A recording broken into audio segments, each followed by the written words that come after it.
सदा प्रभु महान को धन्यवाद देवा सहित आपण प्रत्येक को अमृत मानार नुआ अध्याय स्वागत जनाए। आमे समस्ते मिसी कार्यक्रम जोग दौचु, प्रभुंकर वाक्य शुणुचु, उपासना संगीतर गीत शुणुचु। आमे समस्ते प्रभु चरण तले बसी पारुचु। प्रभु अनुग्रह आशीर्वाद हेतु प्रभु आम मान को साहाय्य करुछंती, प्रतिदिन आशीर्वाद मध्य करुअछंती। आसंतु प्रभु को आम सर्वप्रथम धन्यवाद देवा एवं कार्यक्रमटी को प्रभु चरण तले रखिबा। धन्यवाद स्तुति प्रशंसा पाइबार एकमात्र योग्य पिता धन्यवाद दौच प्रभु तुमरी महानाम को। प्रभु आम यथेष्ट तुम प्रेम करुच, साहाय्य करुच। प्रतिदिन तुम चरण तले बसी वाक्य ध्यान करने सुजोग दौच, धन्यवाद दौचु। आज कार्यक्रमटी को तुम परिचालना कर, आरंभ शेष पर्यंत तुम उपस्थित प्रदान कर। उपस्थित प्रत्येक को आशीर्वाद कर, तांका परिवार गुड़ी को आशीर्वाद कर। प्रभु सुंदर सुंदर वाक्य दे आम को परितृप्त कर, जेपरी प्रभु आम मैंने सदा सदा तुम सहित लगी रहीबू। तमे ही गौरवान्वित महिमान्वित हुओ। प्रार्थना यीशु नाम रे मागुअछु, आमेन। आसंतु उपासना संगीतर एक गीत द्वारा आम माने प्रभुंकर गौरव प्रशंसा करिबा।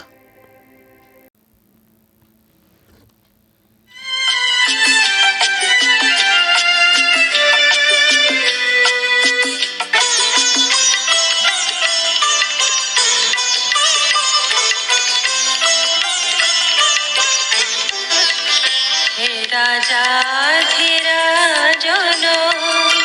प्रभु परमेश्वर, धन्यवाद प्रशंसा गौरव तुम्हर। आसीछु पद तले हे दयार सागर, परिपूर्ण भक्ति संभार। हे राजाधिराजन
सत्वर।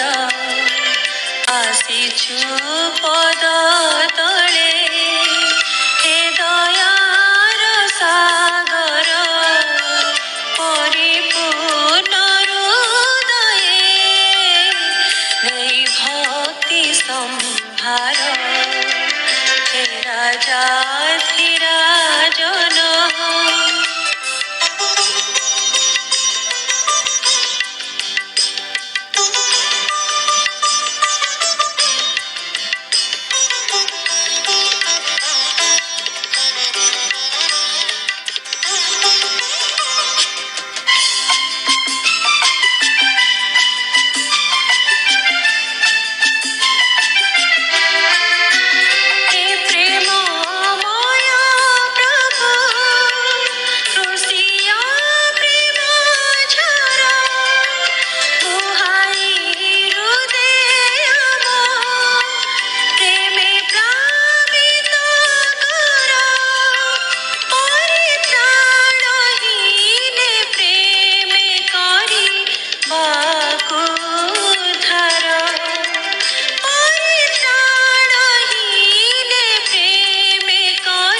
ବିସ୍ତାର ଆସିଛୁ ପଦ ତଳେ ହେ ଦୟାର ସାଗର ପରିପୂର୍ଣ୍ଣ ହୃଦୟେ ନେଇ ଭକ୍ତି ସମ୍ଭାର ହେ ରାଜାଧିରାଜନ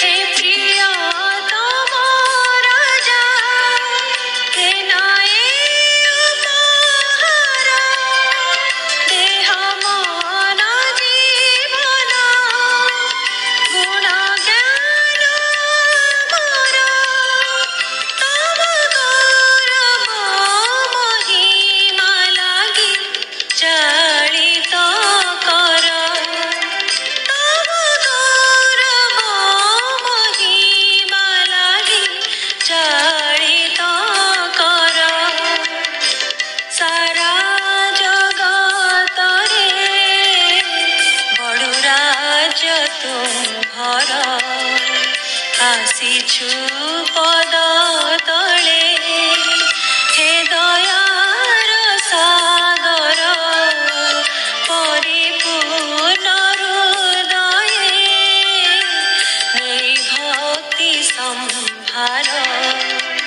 हे राजाधिराजन प्रभु परमेश्वर धन्यवाद प्रशंसा गौरव तुम्हर हे राजाधिराजन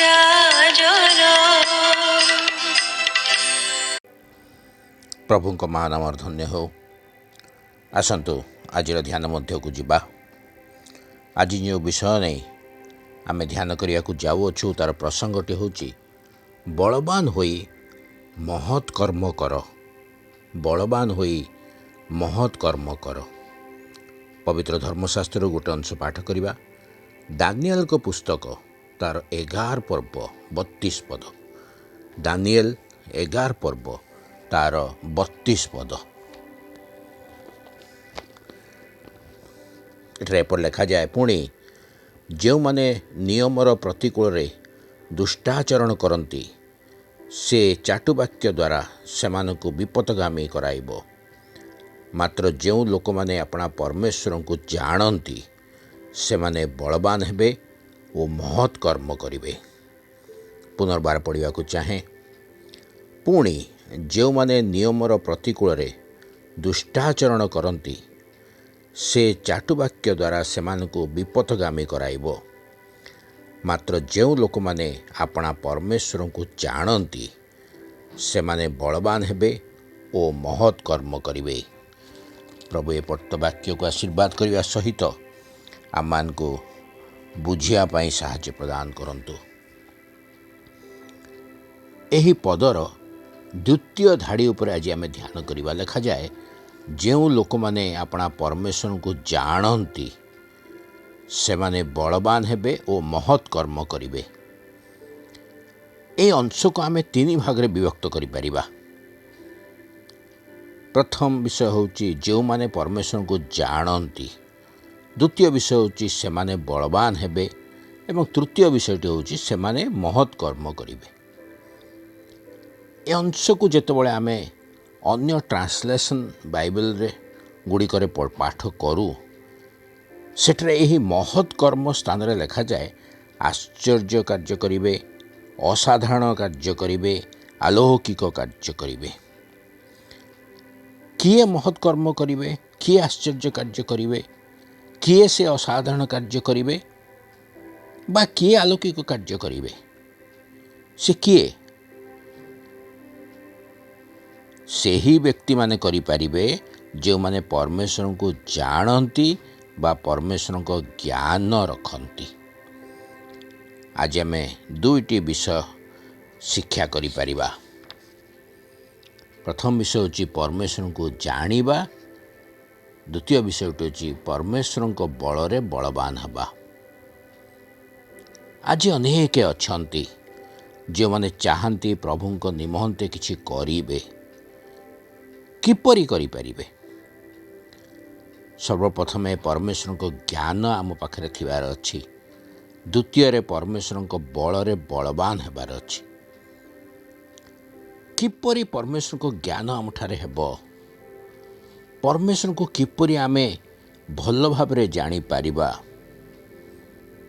ଉଦାହରଣ ସ୍ୱରୂପ ଆମେ ଦେଖୁ, ଯେତେବେଳେ ଦୁଇ ଜଣ ବ୍ୟକ୍ତି ପ୍ରଥମ ଥର ସାକ୍ଷାତ କରନ୍ତି, ସେମାନେ ପରସ୍ପର ବିଷୟରେ ଜାଣିନଥାନ୍ତି। ପରସ୍ପର ବିଷୟରେ ଜ୍ଞାନ ସେମାନଙ୍କର ନଥାଏ। କେତେବେଳେ ସେମାନେ ପରସ୍ପର ବିଷୟରେ ଜାଣିପାରିବେ? ଯେତେବେଳେ ସେମାନେ ପରସ୍ପର ସହିତ ସମୟ ଅତିବାହିତ କରିବେ, ପରସ୍ପର ବିଷୟରେ କଥାବାର୍ତ୍ତା ହେବେ, ପରସ୍ପର ବିଷୟରେ ଶୁଣିବେ, ସେତେବେଳେ ସେମାନେ ପରସ୍ପର ବିଷୟରେ ଜାଣିପାରିବେ। ଠିକ୍ ସେହିପରି ଯଦି ଆମକୁ ପରମେଶ୍ୱରଙ୍କ ଜ୍ଞାନ ପାଇବାର ଅଛି ବା ପରମେଶ୍ୱରଙ୍କ ବିଷୟରେ ଆହୁରି ଜାଣିବାର ଅଛି, ତେବେ ପରମେଶ୍ୱରଙ୍କ ସହିତ ସମୟ ଅତିବାହିତ କରିବା ଅତି ଜରୁରୀ ଅଟେ। ପରମେଶ୍ୱରଙ୍କ ଜ୍ଞାନ ଲାଭ କରିବା ନିମନ୍ତେ ଆମକୁ ପ୍ରଭୁଙ୍କ ବାକ୍ୟ ପାଠ କରିବା ଜରୁରୀ ଅଟେ। ବାଇବେଲ ଅଧିକରୁ ଅଧିକ ସମୟ ପଢ଼ିବା ନିହାତି ଦରକାର, ନିହାତି ଜରୁରୀ। ଆମ ଜୀବନର ସମୟରୁ ପ୍ରଭୁଙ୍କ ନିମନ୍ତେ, ପ୍ରଭୁଙ୍କ ବାକ୍ୟ ନିମନ୍ତେ ସମୟ ବାହାର କରିବା ଅତି ଜରୁରୀ ବିଷୟ ଅଟେ। ବାକ୍ୟ ପାଠ କରି ନିଜ ମନରେ ସଞ୍ଚିତ କରି ରଖିବାର ଅଛି। ବାକ୍ୟ ଦ୍ୱାରା ପ୍ରତିଦିନ ପରମେଶ୍ୱରଙ୍କର ଅନ୍ୱେଷଣ କରିବାର ଅଛି। ଯେଉଁମାନେ ପରମେଶ୍ୱରଙ୍କର ଜ୍ଞାନକୁ ନିଜ ହୃଦୟ ମଧ୍ୟରେ ସଞ୍ଚୟ କରି ରଖିଥାନ୍ତି, ସେମାନେ ପରମେଶ୍ୱରଙ୍କ ଠାରୁ ନୂଆ ବଳ ପ୍ରାପ୍ତ କରିବେ। ପରମେଶ୍ୱରଙ୍କ ସ୍ୱଭାବ ବିଷୟରେ ଆମକୁ ଶିକ୍ଷା କରିବାର ଅଛି ଏବଂ ପରମେଶ୍ୱରଙ୍କ ବାକ୍ୟ ପ୍ରକାରେ ଆମର ଆଚରଣ ହେବାର ଅଛି। ଯେତେବେଳେ ଆମଠାରେ ପରମେଶ୍ୱରଙ୍କ ଜ୍ଞାନ ରହିବ ଓ ପରମେଶ୍ୱରଙ୍କ ବଳରେ ଆମେ ବଳବାନ ହେଇଯିବା, ସେତେବେଳେ ଆମେ ମହାନ କାର୍ଯ୍ୟ ବା ମହତ୍ କାର୍ଯ୍ୟମାନ କରିପାରିବା। ପ୍ରଭୁଙ୍କ ନାମର ମହିମା କରିପାରିବା। ଆମେ ଉପଯୋଗୀ ପାତ୍ର ଗୋଟେ ହେଇପାରିବା। ପ୍ରଭୁଙ୍କ ରାଜ୍ୟ କାର୍ଯ୍ୟ ନିମନ୍ତେ ଆମେ ବ୍ୟବହୃତ ହେଇପାରିବା। ଆଜିର ବାକ୍ୟ ଆମକୁ ଶିକ୍ଷା ଦିଏ, ପରମେଶ୍ୱରଙ୍କୁ ଆମେ ଜାଣିବା, ପରମେଶ୍ୱରଙ୍କ ଜ୍ଞାନ ଲାଭ କରିବା, ପରମେଶ୍ୱରଙ୍କ ଠାରୁ ବଳ ପାଇ ବଳବାନ ହେବା ଏବଂ ମହତ୍ କାର୍ଯ୍ୟ ବା କର୍ମ ଆମେ କରୁଥିବା। ପ୍ରଭୁ ଅଳ୍ପ ଚିନ୍ତାରେ ଆମମାନଙ୍କୁ ଆଶୀର୍ବାଦ କରନ୍ତୁ, ବୁଝିବା ପାଇଁ ଶକ୍ତି ଦିଅନ୍ତୁ ଯେ କିପରି ଆମେ ପ୍ରଭୁଙ୍କ ବିଷୟ ଜାଣିବା ଏବଂ ଯାହାଦ୍ୱାରା ଆମମାନେ ଅଧିକରୁ ଅଧିକ ପ୍ରଭୁଙ୍କ ନିମନ୍ତେ ଉପଯୋଗୀ ହୋଇ କିଛି ମହତ୍ କାର୍ଯ୍ୟ ପ୍ରଭୁଙ୍କ ନିମନ୍ତେ ଆମେ କରିପାରିବା। ଆସନ୍ତୁ ପ୍ରଭୁଙ୍କୁ ଧନ୍ୟବାଦ ଦେବା, ପ୍ରାର୍ଥନା ଉଚ୍ଚାର କରିବା। ଧନ୍ୟବାଦ ଦେଉଛୁ ପ୍ରଭୁ ସୁନ୍ଦର ବାକ୍ୟ ପାଇଁ। ହଁ ପ୍ରଭୁ, ପ୍ରକୃତରେ ତମ ବିଷୟ ଜାଣିବା ହିଁ ଆମମାନଙ୍କ ନିମନ୍ତେ ଏକ ବଳ ଅଟେ। ପ୍ରଭୁ, ଆଜି ତୁମେ ସୁନ୍ଦର ବାକ୍ୟ ଦେଇଥିବାରୁ ଧନ୍ୟବାଦ ଦେଉଛୁ ପ୍ରଭୁ। ଅଧିକରୁ ଅଧିକ ଆମେ ଯେପରି ତମ ବିଷୟ ଜାଣିପାରିବୁ, ତମଠାରେ ଆଣ୍ଠେଇ ପାରିବୁ ଏବଂ ବିଶେଷ କରି ପ୍ରଭୁ ତମର ବାକ୍ୟକୁ ଆମ ହୃଦୟରେ ସଞ୍ଚିତ କରି ରଖିପାରିବୁ, ସେହିପରି ଚାଳନା ଜ୍ଞାନ ଆମମାନଙ୍କୁ ପ୍ରଦାନ କର ଏବଂ ତମଠାରୁ ବଳ ପାଇ ଆମେ ବଳବାନ ହେବୁ ଏବଂ ତମ ନିମନ୍ତେ ପ୍ରଭୁ ଆମେ ମହତ୍ କାର୍ଯ୍ୟମାନ କରିପାରିବୁ, ସେହିପରି ଶକ୍ତି ଆମମାନଙ୍କୁ ପ୍ରଦାନ କର। ପ୍ରାର୍ଥନା ଯୀଶୁଙ୍କ ନାମରେ ମାଗୁଅଛୁ, ଆମେନ୍।